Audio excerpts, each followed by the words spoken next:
Madam Toastmaster, fellow Toastmasters, welcome guests. I had the pleasure and privilege of evaluating Dorothy Chanakira's speech. This was a high-performance leadership introduction speech. And the objectives of this particular speech were these ones, as I shall iterate them one by one. To deliver a well-thought-out plan and an organized, engaging speech. To use humor, information, or present any other style that the member chooses, so long as that style is appropriate for the content of a speech. And that this speech should not be a report, nor should it be any sort of findings, because the project has not happened, but rather it's a presentation of members' plans and goals, which ideally are prospective. So, Dorothy wowed us with the beginning of her speech by telling us she's already a DTM, a Distinguished Toastmaster, which serves as an encouragement to everyone else who keeps wondering, is there life after the Distinguished Toastmaster? Yes, there is, according to Dorothy. She even told us about a story where she had bought a Distinguished Toastmaster's pin and was not allowed to use it and to wear it until the conditions became appropriate. So she feels the satisfaction of having achieved the top accolade in the Distinguished Toastmasters program, and on top of that, she wants many more others to experience it.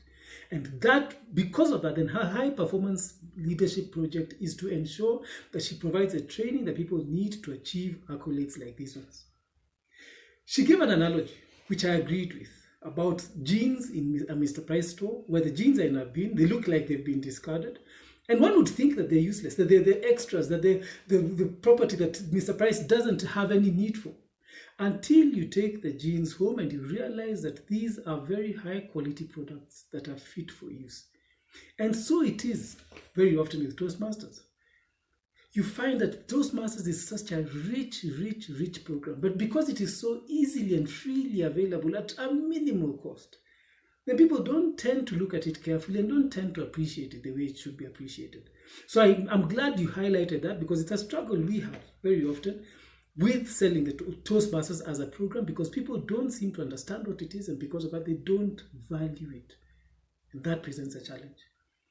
So you gave us a plan about what you intend to do at Mosi Etunya in terms of the waters that thunder. There's a leadership program that you're going to carry out there later in the year, hopefully. What do I think you could have done differently? One of the most significant challenges with the High Performance Leadership Program is to get people on your team and to serve with you until the end. I have done 2 such projects in the past in the Legacy Program, and there were very significant challenges, even in terms of getting people to commit to come to meetings. Their hearts were willing, but the bodies were weak, in the sense that it was difficult to coordinate with various individuals, especially because they were in different clubs. And I had to have online and phone meetings because they weren't available to all meet together.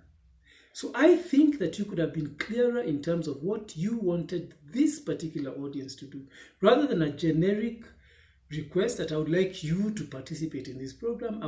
I'd rather have heard you saying that I would like 3 of you to sign up to be in my guidance committee or in the execution committee. Because in doing that, what happens is that when people commit in public, it's much easier to follow through with them.